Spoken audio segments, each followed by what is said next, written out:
অনুষ্কার কথা শুনে খুব ভালো লাগলো, একটা তাজা বাতাসের মতো। পরীক্ষায় ফার্স্ট হয়েও ও যে দেশ নিয়ে এতটা ভাবছে, সমাজ নিয়ে এতটা ভাবছে, রাজনীতি নিয়ে এতটা ভাবছে, এটা খুব ইম্পর্টেন্ট। কারণ হয়েও এই কারণে বললাম যে বাবা মারা আমাদের নর্মালি আমরা দেখি ছেলেমেয়েরা লেখাপড়ায় ভালো হলে এরম ভাবে শেখানো হয় যে আর কিছু নিয়ে ভাবতে হবে না, তুই তোর ক্যারিয়ারটা নিয়েই ভাব, আর দেশ গোল্লায় যাক, সমাজ গোল্লায় যাক, কিছু যায় আসে না। তো ও যে পরীক্ষায় এত ভালো রেজাল্ট করার পরেও যে ও মনে করছে যে ওর দেশ নিয়ে ভাবা উচিত, এবং ও একটা মতাদর্শের কথা বলেছে, বামপন্থী মতাদর্শ, সেটা নিয়ে ভাবছে, এবং ও মনে করছে যে এই মতাদর্শের ফলে সমাজের জন্য কিছু করতে পারবে। This is really really very important and very cool, very cool. আর মতাদর্শ ব্যাপারটা ক্রমশ হারিয়ে যাচ্ছে।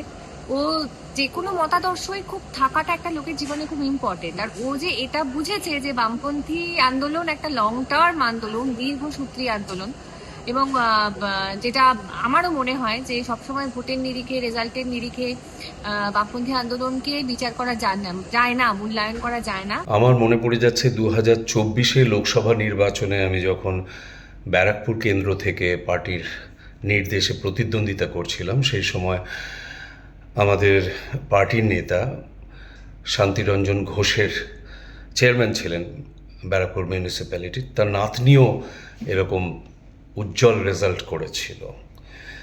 বামপন্থী পরিবারে ভালো রেজাল্ট বিষয়টা খুব আনকমন নয়। বামপন্থী পরিবারে জ্ঞানের চর্চা, পড়াশোনার চর্চা সবসময়ই হয়, সব পরিবারেই হয়। কিন্তু আমাদের এখনও একটা সংস্কৃতি হচ্ছে, আমরা বাচ্চাকে বলি মানুষ হও, হ্যাঁ, পড়াশোনা শেখো, জ্ঞান বিজ্ঞানের চর্চা করো। সেটা ক্রমশ এখন বড্ড অন্যান্য পরিবারে আমি লক্ষ্য করি যে চাকরি কেন্দ্রিক, রোজগার করো, রোজগেরে হও, এই সমস্ত কথা বলা হয়। সেই জন্য অনুষ্কার যে একটা সামাজিক বন্ধন সে স্বীকার করেছে, বামপন্থী রাজনীতি যে সে ভবিষ্যতে করতে চায়, এটা আর কিছুই নয়, সে মানুষ একটি সামাজিক জীব। অনুষ্কা ঘোষকে অনেক অনেক অভিনন্দন।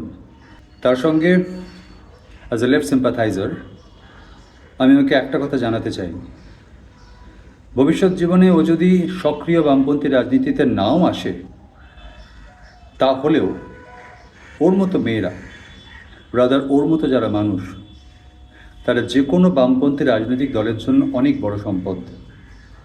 আমার বিশ্বাস ভবিষ্যৎ জীবনে অনুষ্কা যেখানেই থাকুক, যাই করুক না কেন, ফাইনালিও মানুষের জন্য কিছু কাজ করবে, মানুষের পাশেই থাকবে।